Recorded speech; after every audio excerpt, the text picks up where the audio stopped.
Hello dear students, कैसे हैं आप सभी। आशा करती हूँ आप सब ठीक होंगे, स्वस्थ होंगे, अच्छे होंगे। आईसीटी वर्चुअल क्लासरूम देहरादून में आप सभी का स्वागत करती हूँ। मेरा नाम समता है और बच्चों क्लास 10th में हम रिप्रोडक्शन चैप्टर का क्वेश्चन आंसर रिवाइज कर रहे हैं। तो बिना देरी किए हुए हम चलेंगे स्मार्ट बोर्ड की तरफ। स्क्रीन में आपको क्वेश्चन आंसर जो है वो इंग्लिश में दिखाई पड़ेंगे और मैं उसको आपको डिक्टेट करूंगी, साथ साथ में आपको हिंदी में भी समझाऊंगी। तो आप चाहें तो इंग्लिश में भी नोट कर सकते हैं, चाहें तो हिंदी में भी नोट कर सकते हैं अपनी नोटबुक में, ताकि आप भविष्य में उससे अपने रिवीजन करके एग्जाम में अच्छे मार्क्स पा सकें। चलेंगे स्मार्ट बोर्ड की तरफ और करेंगे क्लास 10th का हाउ डू ऑर्गेनिजम्स रिप्रोड्यूस यानी प्रजनन के चैप्टर का, रिप्रोडक्शन वाले चैप्टर का क्वेश्चन आंसर। बच्चों जैसा कि आप सबको पता है क्लास 10th में चैप्टर नंबर 8 है हाउ डू ऑर्गेनिजम्स रिप्रोड्यूस। जो जीव है वो जनन कैसे करते हैं। इस चैप्टर में आपको अलग अलग बहुत सारे कॉन्सेप्ट्स के बारे में बताया गया। कॉन्सेप्ट्स आपके क्लियर हैं। आपको जनन की प्रक्रिया कितने प्रकार की होती है उसके बारे में बताया जा चुका है, वो भी आपका सब क्लियर है। कॉन्सेप्ट क्लियर होने के बाद हम लोगों का मकसद क्या होता है बच्चों, कि कॉन्सेप्ट क्लियर होने के बाद आपका कॉन्सेप्ट किस हद तक तैयार है वो आपको देखना होता है कि कॉन्सेप्ट जो है वो किस हद तक तैयार है और उसकी चेकिंग कैसे होती है। उसकी चेकिंग होने के लिए आपको चैप्टर से रिलेटेड हर तरीके का क्वेश्चन आंसर सॉल्व करने की प्रैक्टिस करनी होती है। क्वेश्चन आंसर आपको आना चाहिए, ठीक है। तो कॉन्सेप्ट आपके क्लियर हो चुके हैं, आपका एग्जाम चल रहा है ना। आपको क्वेश्चन आंसर का रिवीजन करना है, क्योंकि इस तरीके के क्वेश्चन आंसर्स जो मैं आपको करवा रही हूँ ये आपके एग्जाम में भी पूछे जा सकते हैं, है ना। और क्वेश्चन का आंसर किस तरह से प्रेजेंट करना है वो पुराने से देखो, किसी भी एग्जाम की तैयारी के लिए कुछ पॉइंट्स होते हैं कि आप पहला तो कॉन्सेप्ट आपका क्लियर होना चाहिए। दूसरा, जो भी प्रश्न पूछे जा रहे हैं उसका उत्तर किस ढंग से लिखना है वो आपको आना चाहिए। तीसरा, किसी भी कॉन्सेप्ट से रिलेटेड कितने प्रकार के क्वेश्चंस बन सकते हैं वो पता होना चाहिए। और उसके बाद यदि किसी भी प्रकार से घुमा फिरा करके क्वेश्चन पूछा जाए तो उसका आंसर किस तरह से आपको प्रेजेंट करना है सही वे में, वो तरीका आपको आना चाहिए, ठीक है। तो स्मार्ट बोर्ड में आपको इंग्लिश में क्वेश्चंस दिखाई पड़ रहे हैं, जिनको मैं आपको हिंदी में भी समझाते हुए चलूंगी, क्योंकि अब इंग्लिश और हिंदी दोनों में पढ़ना आपके लिए जरूरी इसलिए है क्योंकि जब आप बड़ी क्लास में पहुंचेंगे तो आपको मीडियम आपके लिए कोई समस्या ना बने, माध्यम आपके लिए किसी भी प्रकार की कोई समस्या क्रिएट ना करे, इसलिए कोशिश करेंगे, मेहनत करेंगे।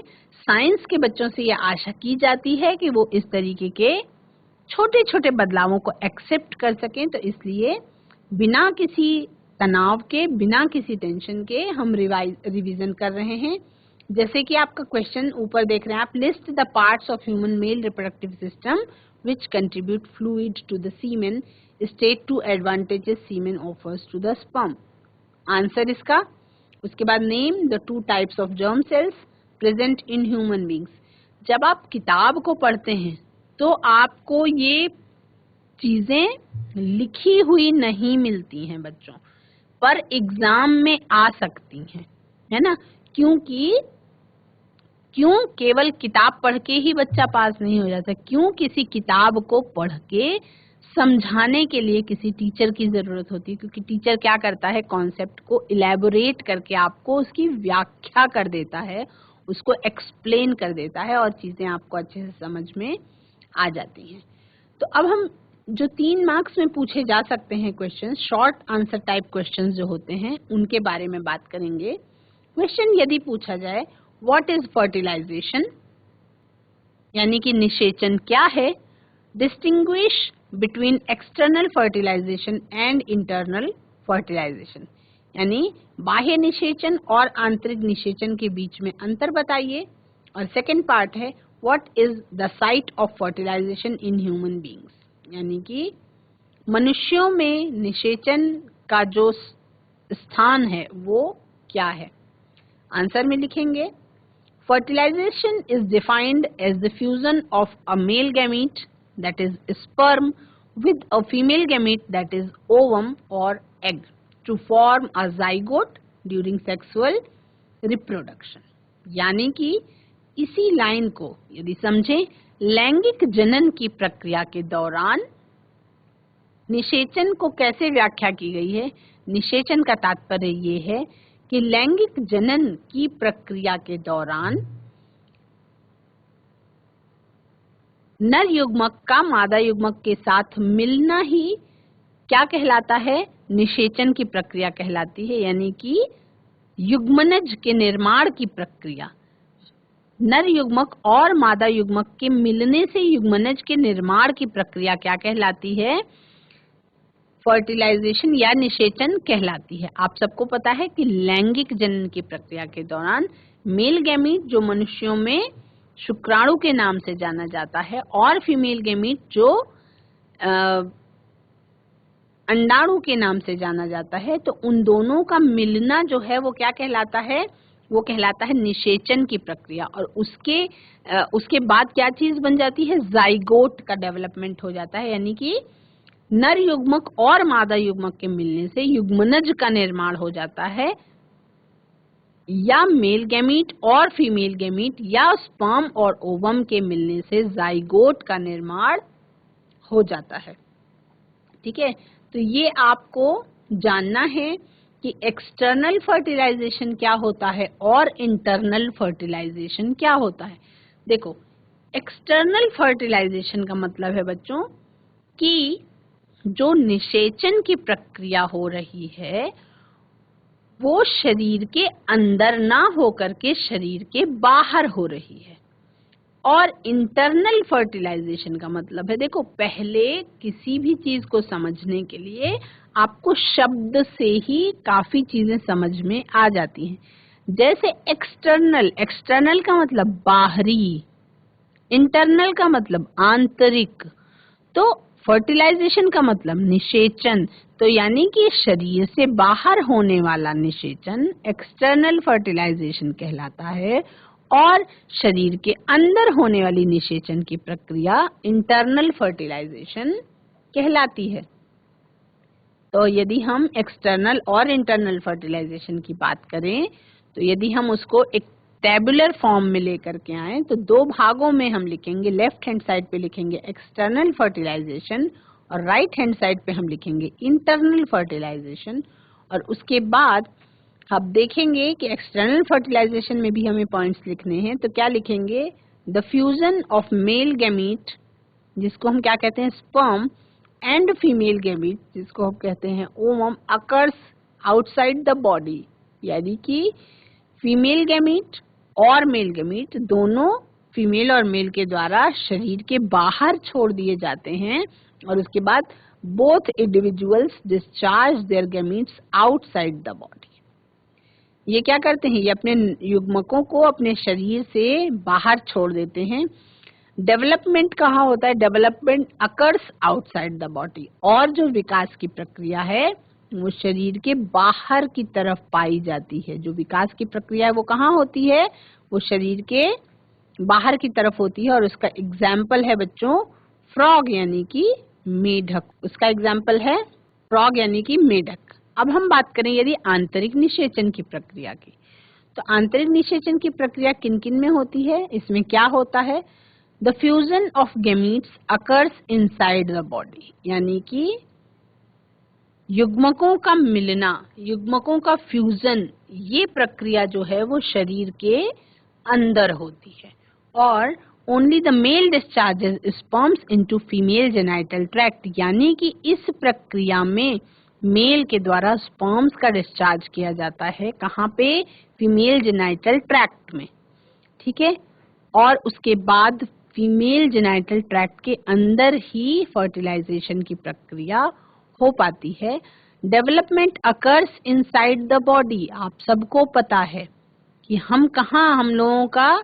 हम लोग जो भी मनुष्य हैं, बच्चा है वो कहाँ पलता है, माँ के गर्भ में 9 मंथ्स तक रहता है। यानी कि डेवलपमेंट हमारा कहाँ होता है, जो भ्रूण का डेवलपमेंट है, जो नन्हे शिशु का निर्माण है, वो प्रक्रिया कहाँ पे होती है बच्चों? वो माँ के शरीर के अंदर होती है। तो इसके उदाहरण में इंटरनल फर्टिलाइजेशन के एग्जाम्पल में आप लिखेंगे ह्यूमन, बर्ड्स और कैटल एटसेट्रा, है ना। जैसे गाय का बच्चा भी उसके पेट में पलता है, मनुष्य का बच्चा भी अपने माँ के गर्भ में पलता है ना। तो ये क्या हुआ? ये इंटरनल फर्टिलाइजेशन हुआ और ये दूसरा वाला आपका एक्सटर्नल फर्टिलाइजेशन हुआ। इसमें कहीं कोई प्रॉब्लम, कहीं कोई समस्या? तो क्वेश्चन आप पुट ऑन कर सकते हैं। द साइट ऑफ फर्टिलाइजेशन यानी कि निषेचन की प्रक्रिया जो होती है वो ह्यूमन बींग्स में कहाँ पे होती है, वो आपको लिखना है। तो the site of fertilisation in human beings is in the fallopian tube of female reproductive system.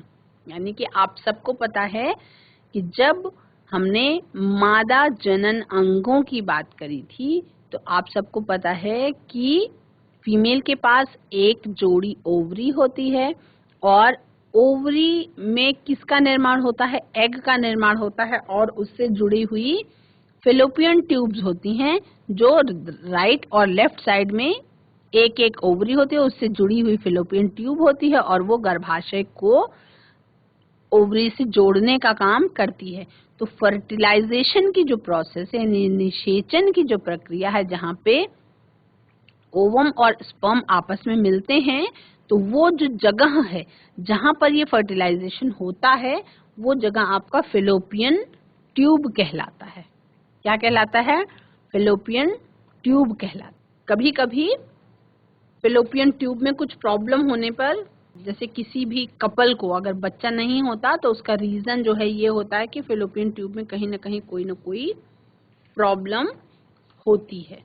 ठीक है, तो ये वाला आपको देखना है ना। इसमें ये वाला क्वेश्चन बहुत अच्छा है जिसमें इंटरनल फर्टिलाइजेशन और एक्सटर्नल फर्टिलाइजेशन के बीच में अंतर पूछा गया है और वो आपको आना है। ठीक है, अब इसमें आपका दूसरा क्या चीज है, दूसरा क्या क्वेश्चन है वो आप पूछा जा सकता है। देखो, आप सबको पता है कि जैसे ये अंडाशय होता है, इसको आप क्या कहते हैं? ओवरी कहते हैं।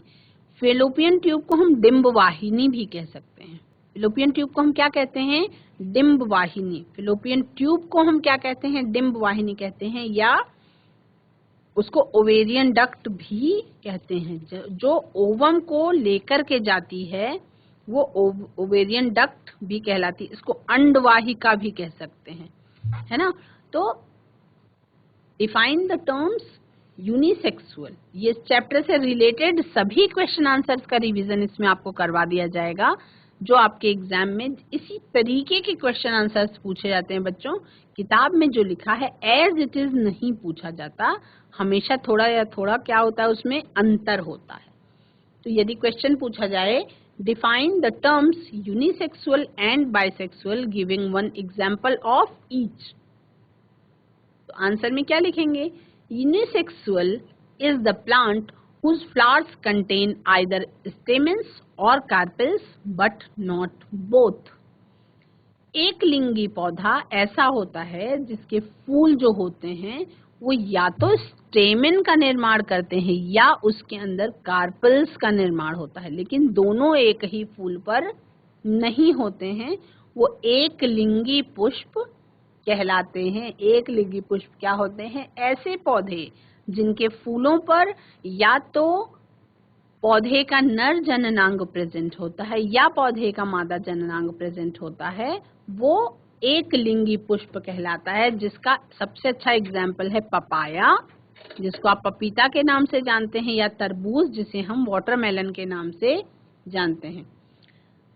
अब द्विलिंगी पुष्प क्या होते हैं? ऐसे पुष्प जिसमें मेल और फीमेल दोनों रिप्रोडक्टिव ऑर्गन्स एक ही पुष्प पे प्रेजेंट होते हैं, एक ही फूल पे प्रेजेंट होते हैं, वो आपका बाइसेक्सुअल फ्लावर कहलाता है। यूनी और बाय का मतलब, यूनी का मतलब एक, बाय का मतलब दो। और ये बाइसेक्सुअल फ्लावर्स को, द्विलिंगी पुष्प को आप उभयलिंगी पुष्प के नाम से भी जानते हैं। इसमें क्या लिखेंगे? Bisexual is the plant whose flowers contain both stamens and carpels. यानी कि ऐसा पौधा जिसके फूलों पे स्टेमन और कार्पल दोनों एक साथ प्रेजेंट होते हैं, वो आपका द्विलिंगी पुष्प कहलाता है। और इसके एग्जाम्पल के लिए आपको अपनी पढ़ाई को याद करना होगा।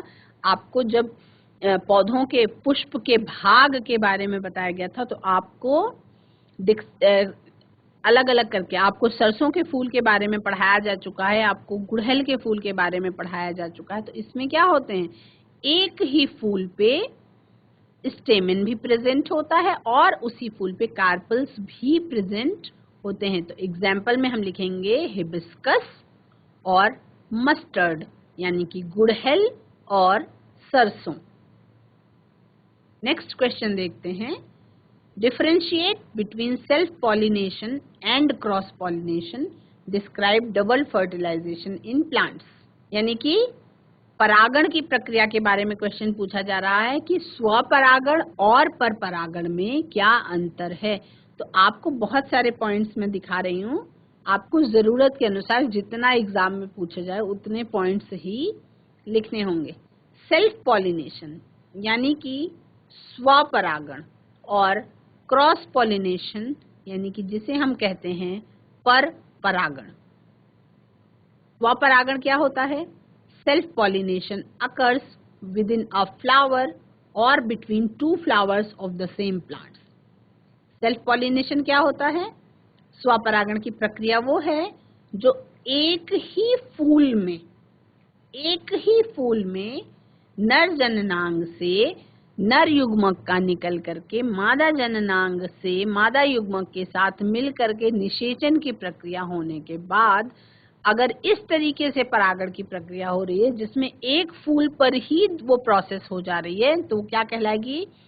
स्वपरागण की प्रक्रिया कहलाएगी। और क्रॉस पॉलिनेशन का मतलब है, क्रॉस पॉलिनेशन कहाँ पाई जाती है? Cross pollination occurs between two flowers born on different plants of the same species। यानी कि स्वपरागण ऐसा जब एक ही पौधे के दो फूलों में ये प्रक्रिया हो जाए पॉलिनेशन की, या एक ही फूल पर ये प्रक्रिया हो जाए। और क्रॉस पॉलिनेशन का मतलब है कि अलग अलग पौधे के फूलों में ये प्रक्रिया हो। जैसे साथ साथ अगर दो फूल के पौधे लगे हुए हैं तो मेल रिप्रोडक्टिव पार्ट से जो आपके पॉलन ग्रेन्स हैं वो उड़ करके जाएं और दूसरे किसी पौधे मतलब सेम स्पीसीज के दूसरे किसी फूल पर जाकर के वहां के फीमेल रिप्रोडक्टिव ऑर्गन के साथ, यानी कि वहां के वर्तिकाग्र पे चले जाए। इसका मतलब एक फूल से परागकण उड़ करके दूसरे फूल के वर्तिकाग्र पर जाकर गिर जाए, तो ये प्रक्रिया कैसी कहलाएगी? ये परपरागण की प्रक्रिया कहलाएगी, यानी कि क्रॉस पॉलिनेशन की प्रक्रिया कहलाएगी। तो इसमें क्या होता है? सेल्फ पॉलिनेशन का क्या फायदा है? इसमें flowers do not depend on other agencies for pollination. यहाँ पे जो फूल होते हैं वो परागण की प्रक्रिया के लिए किसी दूसरे प्रकार के एजेंसीज पे या किसी दूसरे के ऊपर निर्भर नहीं होते हैं। स्वपरागण की प्रक्रिया में जैसे ही परागकण बनके तैयार होते हैं तो पराग कोश के फट जाने पर परागकण अपने आप ही मेल रिप्रोडक्टिव ऑर्गन से फीमेल रिप्रोडक्टिव ऑर्गन में पहुंच जाते हैं, यानी कि उनको किसी दूसरे सहारे की जरूरत नहीं होती है। और क्रॉस पॉलिनेशन की प्रक्रिया के लिए, यानी कि परपरागण की प्रक्रिया के लिए, एक फूल से यदि दूसरे फूल पर पहुंचना है तो उसके लिए उसको किसकी जरूरत होती है? पॉलिनेटिंग एजेंट्स की जरूरत होती है, यानी कि परागण करने के लिए किसी साधन की जरूरत होती है। तो एजेंट्स सच एज इंसेक्ट्स, जैसे कि अलग अलग प्रकार के कीड़े मकोड़े, वाटर यानी कि पानी, एंड विंड यानी कि हवा, आर रिक्वायर्ड फॉर पॉलिनेशन, यानी कि परपरागण के लिए चाहे हवा, चाहे पानी, चाहे कीड़े मकोड़े, कुछ न कुछ साधन की जरूरत होती है परपरागण की प्रक्रिया को पूरा करने के लिए। ठीक है। सेल्फ पॉलिनेशन में क्या होता है? pollen grains are produced in small numbers, यानी जो परागकण होते हैं उनका निर्माण कम मात्रा में होता है। यानी कि जब एक ही पौधा है तो परागकण उसके पास कैसे होते हैं, कम होते हैं। और इसमें क्रॉस पॉलिनेशन वाले पौधों में पॉलन ग्रेन्स जो होते हैं, जो परागकण होते हैं, वो बहुत ज्यादा मात्रा में प्रोड्यूस होते हैं, बहुत ज्यादा मात्रा में प्रोड्यूस होते हैं। सेल्फ पॉलिनेशन में क्या होता है, no wastage of pollen grains occur and thus economical, यानी कि सेल्फ पॉलिनेशन में स्वपरागण की प्रक्रिया में पराग कण जो है वो बर्बाद नहीं होते हैं, यानी कि no wastage of pollen grains. और उसके विपरीत यदि हम क्रॉस पॉलिनेशन की बात करें, हम पर परागण की बात करें, तो एक फूल से उड़ करके दूसरे फूल पर पहुंचते समय अगर एग्जाम्पल की बात करें कि कोई चीज उड़ा दी जाए तो कोई जरूरी नहीं कि सब फूल पर ही पहुंच जाएगी। तो क्या होगा, अगर इधर उधर गिर गई तो क्या हो जाएगा, वेस्टेज हो जाएगा। तो wastage of pollen grains occurs, वहां पे परागकणों का बर्बादी होता है, वेस्टेज हो जाता है, इसलिए ये इकोनॉमिकल नहीं होता है ना। सेल्फ पॉलिनेशन में क्या है, flowers are not attractive nor do they produce nectar. Self pollination की प्रक्रिया में फ्लावर्स को बहुत ज्यादा सुंदर होने की भी जरूरत नहीं होती है और उनको किसी भी तरीके का मकरंद बनाने की भी जरूरत नहीं होती। यानी कि उनको जब सेल्फ पॉलिनेशन करना है तो उनको मधुमक्खियों को अट्रैक्ट करने की जरूरत नहीं होती, यानी कि उनके पास नेक्टर नहीं होता और फ्लावर्स के पास फ्लावर्स बहुत ज्यादा अट्रैक्टिव भी नहीं होते हैं, क्योंकि उनकी पॉलिनेशन की प्रक्रिया में किसी दूसरे साधन की जरूरत नहीं होती है। और क्रॉस पॉलिनेशन वाले जो फ्लावर्स होते हैं, ये फ्लावर्स में फ्लावर्स अट्रैक्ट इंसेक्ट्स। ये फ्लावर्स जो है अलग अलग कीड़े मकोड़ों को अपनी सुगंध से क्या करते हैं, अट्रैक्ट कर लेते हैं बाय वेरियस मीन्स। अलग अलग तरीके हैं, लाइक कलर्ड पेटल्स, यानी कि बहुत चटकीले रंग के जो फूल होते हैं उनकी पंखुड़ियां होती हैं, उसमें अलग अलग सुगंध होती है, सेंट होता है, एंड नेक्टर, और मकरंद भी होता है जो खाद्य सामग्री के रूप में इंसेक्ट्स को मिलता है। तो क्रॉस पॉलिनेशन के लिए जो फूल होते हैं वो सुंदर होते हैं, चटकीले रंगों के होते हैं, उनके पास खुशबू भी होती है और उनके पास मकरंद भी होता है जिसको इकट्ठा करके मधुमक्खियां शहद भी बनाती हैं। लेकिन सेल्फ पॉलिनेशन में जरूरत नहीं होती, इसलिए ये कोई भी चीज पाई नहीं जाती है। सेल्फ पॉलिनेशन में एक और पॉइंट लिख सकते हैं आप, the offsprings produced are of the same genetic makeup, so purity of the race is maintained. यानी कि जो ऑफ स्प्रिंग्स होते हैं, जो संतति पौधे होते हैं, वो सेम जेनेटिक मेकअप से बनते हैं, यानी कि कोई भी मिलावट नहीं होती उसमें। सेम जेनेटिक मेकअप होने के कारण जो उसकी शुद्धता है, उस प्रजाति की शुद्धता मेंटेन रहती है। और क्रॉस पॉलिनेशन की प्रक्रिया में, पर परागण वाली प्रक्रिया में, the offsprings produced may show variations, ये आपको विविधता दिखा सकते हैं, क्योंकि and differ in genetic makeup, क्योंकि इनका जेनेटिक मेकअप जो है वो अलग अलग होता है। जैसे जब आपने मेंडल के नियम पढ़े थे, उसको रिलेट करेंगे क्वेश्चन के आंसर को। जब आप मेंडल के नियम पढ़ रहे थे तो आपने देखा था कि लक्षणों में यदि पॉलिनेशन कराया जाए, एक लंबा पौधा और एक बौना पौधा, एक सफेद फूल वाला पौधा, एक बैंगनी फूल वाला पौधा, है ना, तो लंबे और छोटे का यदि क्रॉस पॉलिनेशन कराया जाए तो पहले पीढ़ी में सारे लंबे दिखेंगे, लेकिन क्या होता है, जेनेटिक मेकअप चेंज हो जाता है, यानी जो अनुवांशिक गुण एक पौधे से दूसरे पौधे में ट्रांसफर हुए, उसमें क्या हो जाती है, विविधता आ जाती है। तो फिर सेकंड पीढ़ी जो F2 जनरेशन है, उसमें आपको सारे के सारे पौधे लंबे ही नहीं मिले, उसमें एक पौधा आपको बौना भी मिल गया, है ना। तो पर परागण की प्रक्रिया में विविधता आ जाती है और सेल्फ पॉलिनेशन की प्रक्रिया में किसी प्रकार का कोई चेंज नहीं आता। यानी कि हम ये कह सकते हैं कि एक पौधे जैसा ही सेम वैसा ही दूसरा पौधा होगा सेल्फ पॉलिनेशन में, और क्रॉस पॉलिनेशन में थोड़ा सा उन्नत पौधा हो सकता है।